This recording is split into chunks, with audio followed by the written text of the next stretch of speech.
right, everybody. So this is the last day of the 14-day boot camp. I hope you have enjoyed it. I've enjoyed it doing it with you all, and I've learned a lot, and I hope you have learned the same. The last part of it, I want to talk about imprints. Imprints are like a combination of of um, of modalities. For instance, a memory has an imprint, right? It has a sound imprint. It has sometimes smell imprint, sometimes uh, feeling imprints. Like, if people get in a wreck, they often can smell how the car smelled and what they felt if they got hit by the seat belt. And so all these little modalities create this one imprint of a memory. So I want you to think about your environment as these imprints, right? And the main imprints that we talked about was places, people, and things, right? Or people, places, and things. And so it's very easy to kind of go down a dodgy road in which you look at yourself as a victim, right? Like, oh my God, like all of this is coming down on me. And you could do that, but your best strategy, although it could be the one that hurts a little bit or is the one that is the most challenging or it takes the most courage, is actually to take a stand into actually creating more influence in your life. And so I don't know if you've ever seen this. And so this is what is called the circle of influence. And so we all have a circle of influence. If we take a victim mentality, this ends up being like the situations in the world. And this is how we see that everything has influence over us. And so from a victim mentality, there is very little that we can do about this. That's why it's so a little bit of dangerous to look at the world from a conspiracy theory sort of place, because you then think that there is nothing you can do about it, that there is like these secret conspiracies, and or from a perspective in which, like, oh, okay, the food industries are just, they're just so powerful, there is nothing I can do, or the drug companies are so powerful, there is nothing I can do, or and so you get my point that, depending on how we look at it, you could take a perspective into a victim mentality.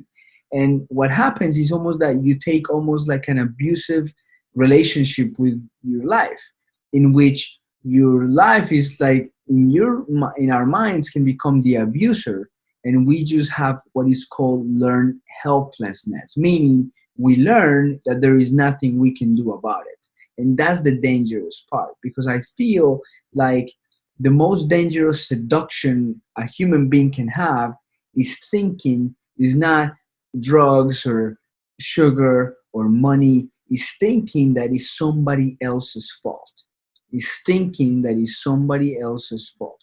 Because when we don't think that, we realize that, okay, if it's my fault, if we take that extreme ownership, then I can influence a lot more. And so that's when we start focusing in all of the things that we can actually influence. Okay, like for instance, oh, I'm going to go to a different supermarket, so I have a larger influence on my food. I'm going to just watch podcasts or things that I know that are going to educate me and empower me.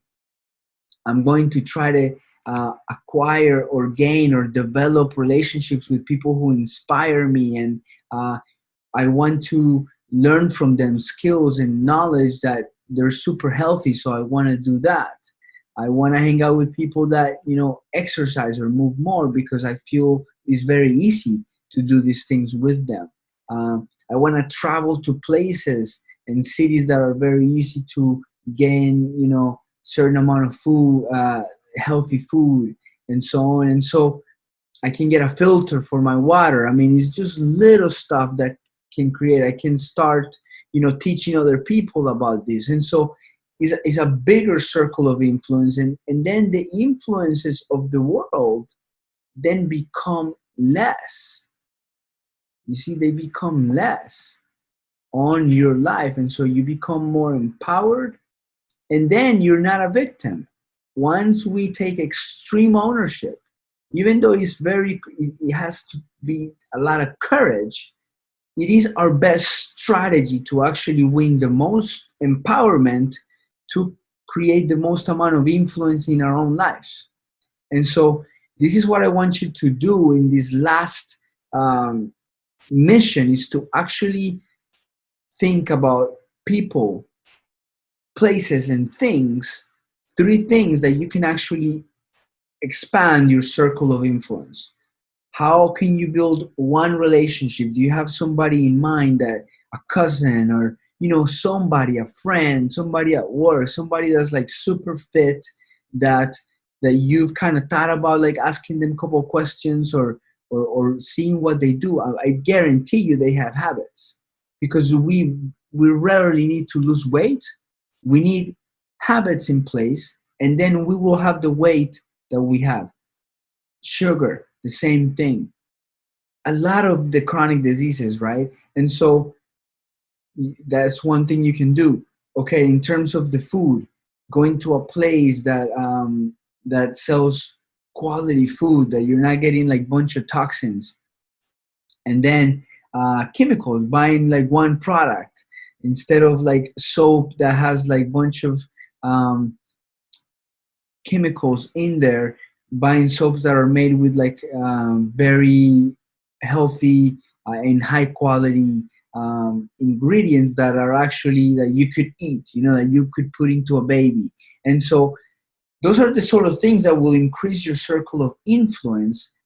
Reading a podcast, right? Instead of watching the TV, reading a podcast, or watching a YouTube video on something that's educational.